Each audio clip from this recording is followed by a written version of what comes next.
10 ಮಂದಿ ಹೆಣ್ಮಕ್ಳು ದುಡಿದು ಬಿಟ್ಟು ಏನಾಯ್ತು ಆವಾಜ ಸಪ್ಪಳು ಏನು ಬತ್ತತ್ ಹೇಳಿ ನೋಡ್ತಾರ. ನಿಂಗರಾಜ್ ದೇಶ ಅವರ ತಲೆ ಒಳಗಿಂದ ರಕ್ತ ಧರಂಕಾರ ಹರಿಲಿತ್ತದ.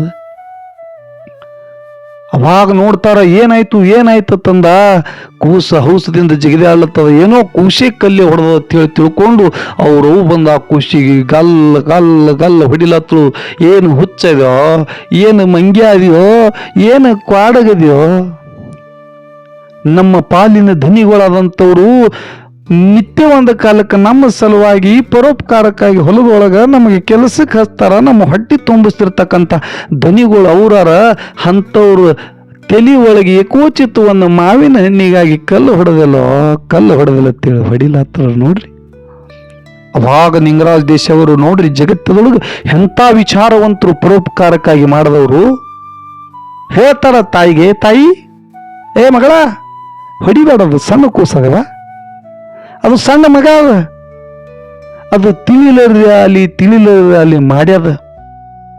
ಅದೇನು ಉದ್ದೇಶಪೂರ್ವಕ ಮಾಡಿಲ್ಲ ಮಗಳ, ಅದಕ್ಕೆ ಹೊಡಿಲಿಕ್ಕೆ ಹೋಗಬೇಡ. ಆ ಕೂಸ ಮಾವಿನ ಹಣ್ಣಿನ ಮ್ಯಾಗಿನ ಆಶಾಪಟ್ಟು ಒಂದು ಕಲ್ಲ ಆ ಮಾವಿನ ಗಿಡಕ್ಕೆ ಹೊಡೆದದ.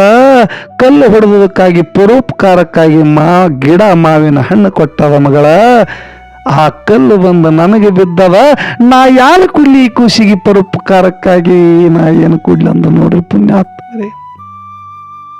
ಗುರು ಬ್ರಹ್ಮ ಗುರು ವಿಷ್ಣು ಗುರುದೇವ ಮಹೇಶ್ವರ, ಗುರು ಸಾಕ್ಷಾತ್ ಪರಬ್ರಹ್ಮ ತಸ್ಮೈ ಶ್ರೀ ಗುರುವೇ ನಮಃ ಎಂದು ಹೇಳುತ್ತಾ, ನೀನಿಟ್ಟ ನೆಲವೇ ಸುಕ್ಷೇತ್ರವಾಯಿತು, ಜಲವೇ ಪಾವನವಾಯಿತು, ಶ್ರೀ ಗುರು ಕೃಪೆಯಾಗು. ಎನ್ನ ಜ್ಞಾನಕ್ಕೆ ಜ್ಯೋತಿ ಕವಿತಿಲಕಮಣಿ ಜ್ಞಾನರತ್ನ ಸಿದ್ಧರತ್ನ,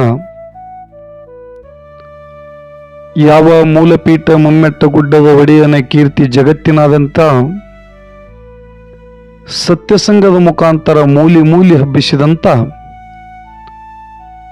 ಯಾವ ನನ್ನ ಮೊಮ್ಮೆಟ್ಟ ಗುಡ್ಡದ ಎಡಕ ಮಠವನ್ನು ಕಟ್ಟಿ ಜಗತ್ತದೊಳಗ ದಾಸೋಮೂರ್ತಿ ನೆನೆಸಿಕೊಂಡಿರ್ತಕ್ಕಂಥ ಕವಿರತ್ನ ಗುರು ಮಧುಗುಂಡೇಶ್ವರಪ್ಪರ ಪಾದಕ್ಕೂ ಅನಂತ ಕೋಟಿ ಶರಣಾರ್ಥಿ ಹೇಳಿ, ತಮ್ಮೆಲ್ಲರಿಗೂ ಈ ಒಂದು ರಾಹುಲ್ ಮಾಸ್ತರ್ ಊಟಿಗಿ ಯೂಟ್ಯೂಬ್ ಚಾನೆಲ್ ಒಳಗ ಸಹರ್ಷ ಸ್ವಾಗತವನ್ನು ಕೋರುತ್ತಾ, ಒಂದು ಬಹಳ ದಿವಸದ ನಂತರ, ಎಷ್ಟೋ ದಿವಸಗಳ ಒಂದು ಗ್ಯಾಪ್ಗಳ ನಂತರ ನಾವು ಮತ್ತೆ ತಮ್ಮ ಮುಂದೆ ಹೊಸ ವಿಚಾರಗಳನ್ನ, ಹೊಸ ವಿಷಯಗಳನ್ನ ಈ ಒಂದು ಪ್ರವಚನ ಮುಖಾಂತರ ತಗೊಂಡು ಬಂದಿದ್ದೀವಿ. ಏನಪ್ಪಾ ಅಂದ್ರ, ನಿಜಗುಣಿಗಳು ಕೈವಲ್ಯದಾಗ ಹೇಳ್ತಾರ, ಏನು ದುರಿತ ಕರ್ಮವನ್ನೊಲ್ಲದಿರು ಪುಣ್ಯವನ್ನೇ ಮಾಡು, ಹರ ನಡೆವಿಡಿ ಶಾಂತರೊಡ ನಾಡು, ಕರುಣೆ ಇಲ್ಲದ ಜೀವಿಯೋಳು ನಿವೇದಿತನಾಗೂ ಪರಿಪೂರ್ಧನರೆಂದು ಬೆಸೆಸುವ ಅಂತ ಹೇಳಿ ನಿಜಗುಣಿಗಳು ಕೈವಲ್ಯದಾಗ ಹೇಳ್ತಾರ. ಹಿಂಗಂದ್ರೇನು? ಇದನ್ನೇ ಯಾಕೆ ಹೇಳಿದ್ರು ನಿಜಗುಣಿಗಳು? ದುರಿತ ಕರ್ಮವನ್ನೊಲ್ಲದಿರು, ದುರಿತ ಅಂದ್ರೆ ಕೆಟ್ಟ ಕಾರ್ಯಗಳನ್ನ,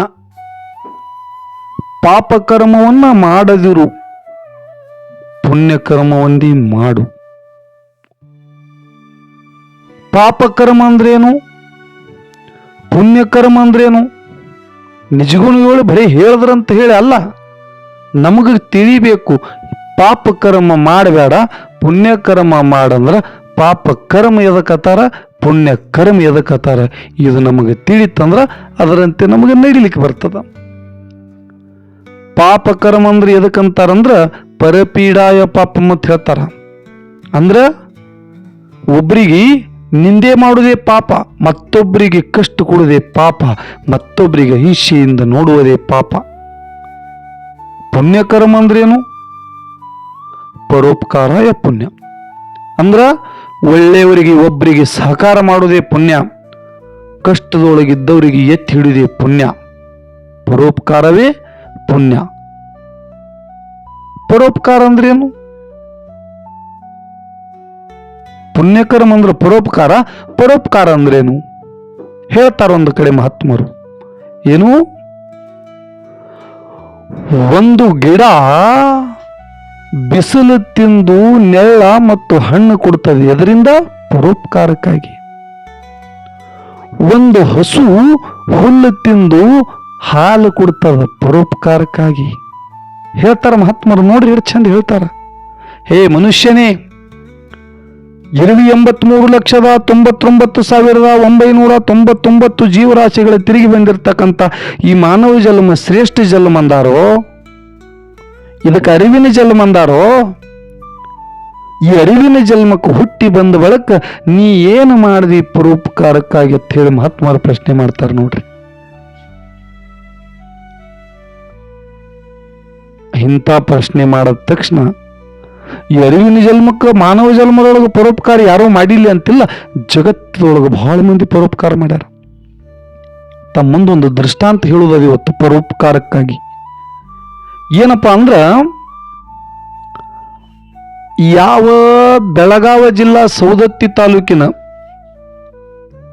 ಯಾವ ಊರಪ್ಪ ಅಂತ ಕೇಳಿದ್ರೆ ಶಿರಸಂಗಿ ಅಂತ ಹೇಳಿ ಊರು ಬರ್ತದ. ಶಿರಸಂಗಿ ಒಳಗ ನಿಂಗರಾಜ್ ದೇಸಾಯಿ ಅವರು ಅಂತ ಹೇಳಿ ಅದಾರ ನೋಡ್ರಿ. ಪುಣ್ಯಾತ್ಮರಿ, ಜಗತ್ತದೊಳಗ ಪರೋಪಕಾರಕ್ಕಾಗಿ ಅಂಥವ್ರು ಹುಟ್ಟಿ ಬಂದಾರ. ನಿಂಗರಾಜ್ ದೇಸಾಯಿ ಅವರು ಅಖಂಡ ಶಿರಸಂಗಿ ಊರೊಳಗಿದ್ದಂಥ ಆಸ್ತಿ ಅಲ್ಲ ಅವ್ರದೇ. ಅಂತ ಒಬ್ಬ ಅಗರ್ಭ ಶ್ರೀಮಂತರು ನಿಂಗರಾಜ್ ದೇಸಾಯಿ ಅವರು. ಅಂದ್ರೆ ದೊಡ್ಡ ವಾಡೆ ವಸ್ತಿ ಅಂತ ಒಂದು ಅಗರ್ಭ ಶ್ರೀಮಂತರು ನಿಂಗರಾಜ್ ದೇಸಾಯಿ ಅವರು. ಒಂದಲ್ಲ ಎರಡಲ್ಲ 6 ಲಗ್ನ ಆಗಿದ್ರು ನಿಂಗರಾಜ್ ದೇಸಾಯಿ ಅವರು. 7ನೇ ಲಗ್ನ ಆಗೋದ್ರೊಳಗೆ ನಿಶ್ಚಯ ಆಗಿತ್ತು, ಅವರು ದೇಹ ಬಿಟ್ರು. ಇಷ್ಟು ಲಗ್ನ ಆಗ್ಬೇಕಾದ್ರೆ ಏನು ಕಾರಣ? ಮನಿ ಒಳಗ ರೊಕ್ಕ ಅದ, ರೂಪಾಯಿ ಅದ, ಬೆಳ್ಳಿ ಅದ, ಬಂಗಾರ ಅದ, ರಾಜ್ಯ ವಾಡೇನಿ ಅದ, ಅಕ್ಕ ಶಿರಸಂಗಿ ಊರೇ ಅದ, ಸಿರಿ ಸಂಪತ್ತು ಧನ ದೌಲತ್ ಏನು ಬೇಕಾದದೆ ಅದ. ಆದ್ರೂ 6 ಲಗ್ನ ಎದರ ಸಲುವಾಗಿ ಆದ್ರು? ಬೇಕಲ್ಲ ಕಾರಣ. ಹೊಟ್ಟಿಲಿ ಮಕ್ಕಳಿಲ್ಲನ್ನು ಚಿಂತಿ ನಿಂಗರಾಜ್ ದೇಸಾಯಿ ಅವ್ರಿಗೆ ಕಾಡ್ತಿತ್ತು. ಮಕ್ಕಳ ಸಲುವಾಗಿ ಒಂದಲ್ಲ ಎರಡಲ್ಲ ಮೂರಲ್ಲ ನಾಲ್ಕಲ್ಲ 5 6 ಲಗ್ನ ಆದ್ರೂ ಕೊನೆಗೆ 7ನೇದು ನಿಶ್ಚಯ ಮಾಡಿ ಅಂತೆ ದೇಹ ಬಿಟ್ರು. ಯಾರ ಹೊಟ್ಟಿಲೆ ಮಕ್ಕಳು ಹುಟ್ಟಿರ್ಲಿಲ್ಲ, 1ರೊಳಗೆ ಹುಟ್ಟಲಿಲ್ಲ, 2ರೊಳಗೆ ಹುಟ್ಟಲಿಲ್ಲ, 3ರೊಳಗೆ ಹುಟ್ಟಲಿಲ್ಲ, 4 5ರೊಳಗೆ ಕೆಲವೊಬ್ರು ಹೊಟ್ಟಿಲೆ ಹುಟ್ಟಿದ್ರು. ಆ ಹುಟ್ಟೋದಕ್ಕೂ ಸುಳಿಲಿಲ್ಲ ನೋಡ್ರಿ ಪುಣ್ಯಾತ್ಮರೇ, ಭಗವಂತನ ಸುತ್ತು ಪರೀಕ್ಷೆ. ಅವಾಗ ನಿಂಗರಾಜ್ ದೇಸಾಯಿ ಅವರು ತನ್ನ ಮಡದಿ ಸಂಗತಿ ವಿಚಾರ ಮಾಡಿ ಅಂತಾರ, ಮಕ್ಕಳು ಬೇಕಂತ ಹೇಳಿ ಏನು ಬೇಕಾದೆ ಕಷ್ಟಪಟ್ಟೆವು, ಏನು ಬೇಕಾದೆ ತಪ ಮಾಡಿದೆವು, ಏನು ಬೇಕಾದೆ ಪೂಜೆ ಪುನಸ್ಕಾರಗಳನ್ನು ಮಾಡಿದೆವು, ಲಗ್ನ ಹೆಚ್ಚಕ ಮಾದೆವು. ಆದ್ರ ಭಗವಂತನಿಚ್ಛ ಯಾರೇನೂ ಮಾಡುವರು, ಯಾರಿಂದಲೇ ಏನಾಗುವುದು? ಪೂರ್ವ ಜನ್ಮದ ವಿಧಿಕರ್ಮ ಬೆನ್ನ ಬಿಡದಯ್ಯ. ಪರಮಾತ್ಮ ನಮ್ಮ ಹಣಿ ಬರ ಹಿಂಗೆ ಬರೆದಿದಂದ್ರೆ ನಾರೇನು ಮಾಡೀನು? ಸಾಕು, ಇದ್ದಾಸ್ತಿ ಅಲ್ಲ, ನನಗೇನೂ ಬೇಡ, ನಮ್ಮ ಮಾಡ್ಕೊಳ್ತಿಲ್ಲಕ ಹೊಟ್ಟಿ 1 5-6 ಎಕರೆ ಇದ್ರೆ ಸಾಕತ್ತೇಳಿ ಶಿರಸಂಗಿ ಒಳಗೆ ಇದ್ದಿರತಕ್ಕಂಥ 600ಕ್ಕಿಂತಲೂ ಹೆಚ್ಚ ಆಸ್ತಿ ಜಗತ್ತದೊಳಗ ಅದೇ ಒಂದು ತಾಲೂಕದೊಳಗಿದ್ದಂಥ ಸಬ್ ರಿಜಿಸ್ಟರ್ ಆಫೀಸ್ಗೆ ಹೋಗಿ ಲಿಂಗರಾಜ್ ದೇಸಾಯಿ ಹೈಸ್ಕೂಲ್ ಅಂತೇಳಿ ದಾನ ಮಾಡಿದ್ರು ನೋಡ್ರಿ ಪುಣ್ಯಾತ್ಮರೇ. ಜಗತ್ತದೊಳಗೆ ಎಂಥ ದಾನಿಗಳು, ಎಂಥ ಪರೋಪಕಾರಿಗಳು. ತಮ್ಮ ಹೊಟ್ಟಿಪಾಡಿಗಾಗಿ ಕೇವಲ 6 ಎಕರೆ ಇಟ್ಕೊಂಡ್ರೆ ಸಾಕಂದ್ರೆ ಅವರು. ನಮ್ಮ ಸಂಸಾರ ನಾವಿರೋರು ಗಂಡ ಹೆಂಡತಿ ಇಬ್ರು, ಹೆಚ್ಚು ಕಮ್ಮಿ 5-6 ಮಂದಿ ಮನೆಯಾಗಿದ್ದಿತ್ತು. ನಮಗೆ ಎಷ್ಟು ಹತ್ತುದು, ನಾವೆಟ್ಟು ತಿಂದೆವು, ನಾವೆಟ್ಟು ಉಂಡೆವು, ಸಾಕತ್ ಹೇಳಿ 6 ಎಕರೆ ಹೊಲ ತಮಗಾಗಿ ಇಟ್ಟುಕೊಂಡ್ರು. ನಿತ್ಯ ಕಾಲ ಕ್ರಿಯೆ ಮಾಡ್ತಿದ್ರು. ಆ ಹೊಲದೊಳಗೆ 10 ಹೆಣ್ಮಕ್ಳು ಪ್ರತಿನಿತ್ಯ ದುಡಿಲಾಕ ಬರ್ತಿರು ಉಳಿದ 6 ಎಕರೆದೊಳಗೆ. ಒಂದ್ ದಿವ್ಸ ಏನಾಯ್ತಪ್ಪ ಅಂದ್ರ, ಹೆಣ್ಣು ಮಕ್ಕಳು ಹೊಲದೊಳಗೆ ದುಡಿತಿದ್ರು. ಸಂಜೆ ಸಮಯ ಆಗಿತ್ತು. ನಿಂಗರಾಜ್ ದೇಸಾಯಿ ಅವ್ರ ಆಳುಗಳು ಕೆಲಸ ಎಟ್ಟಾಗ್ಯದತ್ತೇಳಿ ನೋಡ್ಬೇಕಂತೇಳಿ ಹೊಲದ ಕಡೆ ಬಂದ್ರು. ಆಳುಗಳು ಕೆಲಸ ಮಾಡ್ತಿದ್ರು. ಕೆಟ್ಟ ಬ್ಯಾಸಿಗೆ ಬಿಸಿಲ, ಗಿಡದ ತಳ ಕೂತು ದಣು ಹಗರು ಮಾಡ್ಕೋಬೇಕಂತ ಹೇಳಿ ನಿಂಗರಾಜ್ ದೇಸಾಯಿ ಇಂಥದೊಂದು ಕುರ್ಚಿ ಹಾಕೊಂಡು ಗಿಡದ ತಳ ಕೂತು ಒಬ್ಬಕ್ಕಿ ಹೆಣ್ಣು ಮಗಳು ಮಗ ಸಾಣದ ತಂದಿಗೆ ಜೇಪಾಸ್ತದಿಲ್ಲ ಮನಿ ಒಳಗತ್ತೇಳಿ ತಂದಿಗೆ ಕಿರಿಕಿರಿ ಮಾಡ್ತದ ಕೂಸತ್ತೇಳಿ ದಗದಕ್ಕೆ ಬರೋ ಮುಂದೆ ಆ ಖುಷಿಗೆ ಸಂಗತಿ ತಗೊಂಡು ಬಂದಿಲ್ಲ ನೋಡ್ರಿ. ಹೆಣ್ಣು ಮಗಳ ದಗದ ಮಾಡ್ತಿರು ಕೂಸಿಗೆ ಗಿಡದ ತಳಗ್ ಕುಂಡಿಸಿರು. ಕೂಸ ಆಡುತ್ತಾ ಆಡುತ್ತಾ ಕೂಸಿನಿಂದ ಗಿಡದಾಗಿದ್ದ ಮಾವಿನಕಾಯಿ ಮ್ಯಾಗ ಬಿತ್ತು. ಕೂಸು ವಿಚಾರ ಮಾಡ್ತದ, ಹಣ್ಣಿನ ಮ್ಯಾಗ ಆಸೆ ಅದ, ತಿನ್ಬೇಕಂತೇಳಿ ಕೂಸು ಏನು ಮಾಡ್ತು, ಅಲ್ಲಿ ಹೊಲದ ಬಾಂದಿನ ಬಳಿ ಬಿದ್ದಂತ ಒಂದು ಕಲ್ಲು ತಗೊಂಡು ಮಾವಿನಕಾಯಿ ಹೊಡಿತು. ನೋಡ್ರಿ ಪುಣ್ಯಾತ್ಮರೇ, ಮಾವಿನಕಾಯಿ ಹೊಡಿತು.